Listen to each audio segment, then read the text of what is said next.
दिलचस्प पौराणिक कथा में आज हम वराह अवतार की कथा सुनेंगे। एक बार ब्रह्मा जी के मानस पुत्र सनत सनकादि भगवान विष्णु के दर्शन करने बैकुंठ धाम पहुँचे।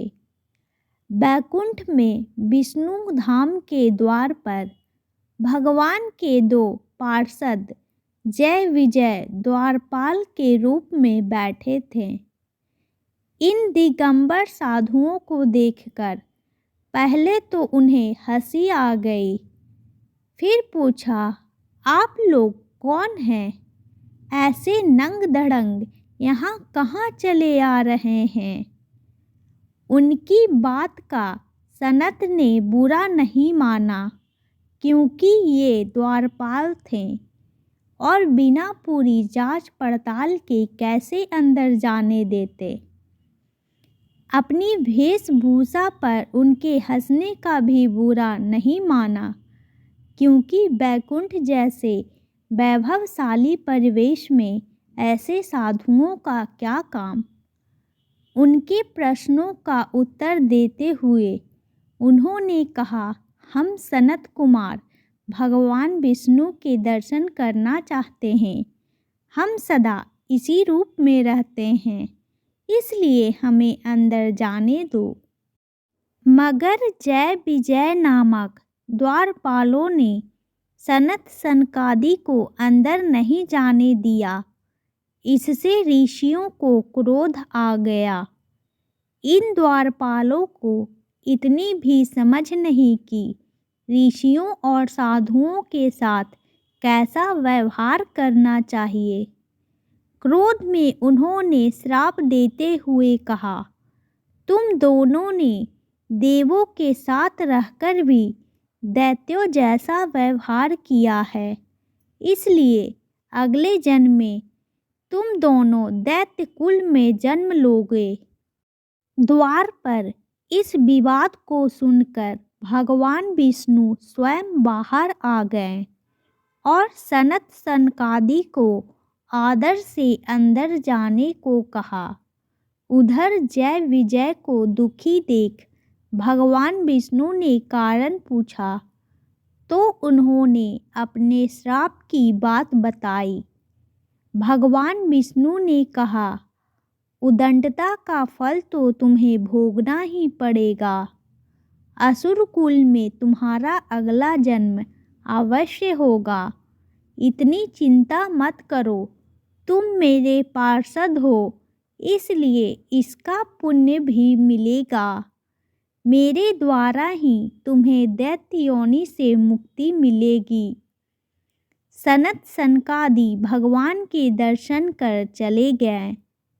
जय विजय की मृत्यु होने पर उनका जन्म कश्यप ऋषि की पत्नी दिति के गर्भ से हुआ। दिति दैत्य कुलों की माता थी, अतः उसके गर्भ से जन्म लेने वाले जय विजय का नाम इस जन्म में हिरण्याक्ष और हिरण्यकशिपु हुआ। उन दोनों में प्रबल आसुरी शक्ति थी। उन्होंने अपने उत्पात द्वारा आसुरी शक्ति के बल पर आसुरी राज्य स्थापित किया। उन्होंने देवलोक पर भी आक्रमण कर देवताओं को भी त्रस्त कर रखा था। उन्होंने घोषणा की कि अब से उनके राज्य के सारे यज्ञ उनके ही नाम पर होंगे। देवों को कोई यज्ञ भाग नहीं मिलेगा। किसी भी देवी देवता या ईश्वर की पूजा आराधना के बजाय उनकी ही पूजा होगी। देवगण कभी यहाँ पहुँच ही ना सके, इसलिए मैं पृथ्वी को ही पाताल में पहुँचा देता हूँ। यह निश्चय कर हिरण्याक्ष आसुरी शक्ति के बल पर पृथ्वी को रसातल में ले गया। इससे सारे ब्रह्मांड में उथल पुथल मच गई। सृष्टि का नियम भंग होने लगा। चारों ओर हाहाकार मच गया। ऋषियों, मुनियों तथा देवताओं ने मिलकर विष्णु से प्रार्थना की, भगवान देखिए, इन दो महापराक्रमी असुरों ने क्या किया। देवताओं का यज्ञ छीना, पूजा पाठ, धार्मिक कर्मकांड समाप्त किए और अब तो समस्त भूमंडल को ही रसातल में ले गए। उठिए, कुछ करिए। ब्रह्मा की सृष्टि में बड़ा व्यवधान उपस्थित हो गया है। आप ऋषियों, मुनियों तथा मानवों के रहने का स्थान बनाएं। पृथ्वी जल में डूब रही है, उसके उद्धार के लिए बैकुंठ का वास छोड़कर कोई अवतार लीजिए। भगवान विष्णु ने देवताओं तथा ऋषियों को आश्वासन दिया, जब पृथ्वी पर पाप का भार ज़्यादा हो जाता है तो उसके उद्धार के लिए मुझे अवतार लेना ही पड़ता है।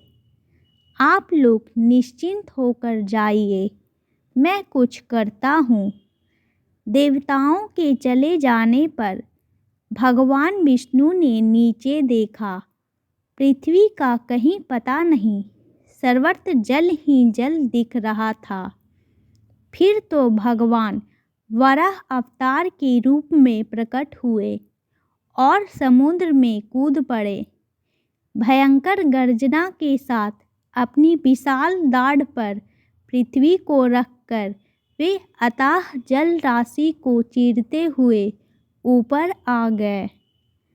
पृथ्वी को समुद्र से ऊपर आते देख तथा वराह का भयंकर शब्द सुनकर हिरण्याक्ष बौखला गया कि किसने उसकी शक्ति को चुनौती दी है।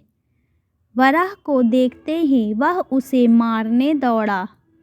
उसका हर अस्त्र शस्त्र वराह के शरीर से टकराकर चूर चूर हो जाता था। भगवान कुछ देर तक उसके प्रहार झेलते रहे और उसके क्रोध को भड़काते रहे। रूप भले ही वराह का था, पर थे तो वे भगवान विष्णु ही।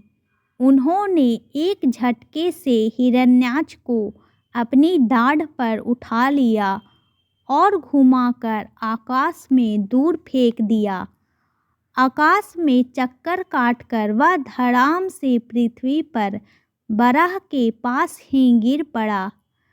मरते हुए हिरण्याक्ष ने देखा कि वह वराह अब वराह न होकर भगवान विष्णु हैं। उसे अपना पूर्व जन्म याद हो आया।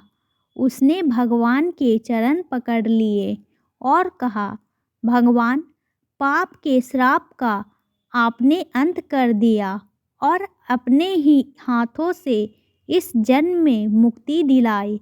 मुझे तो मुक्ति मिली, पर मेरे भाई हिरण्यकशिपु का क्या होगा? उसे भी तो मुक्ति दीजिए।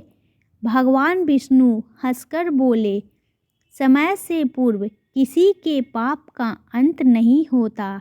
तुम्हारे भाई हिरण्यकशिपु के पाप का अभी अंत नहीं है। तुम्हारे अंत के लिए पृथ्वी कारण बनी, उसके अंत के लिए मुझे एक और अवतार लेना पड़ेगा। तुम्हारे लिए वराह बनना पड़ा, उसके लिए नरसिंह रूप में अवतार लेकर उसका उद्धार करना पड़ेगा। भगवान विष्णु के ये शब्द सुनकर हिरण्याक्ष ने बड़ी शांति से अपने प्राण त्याग दिए। Please like and subscribe my channel.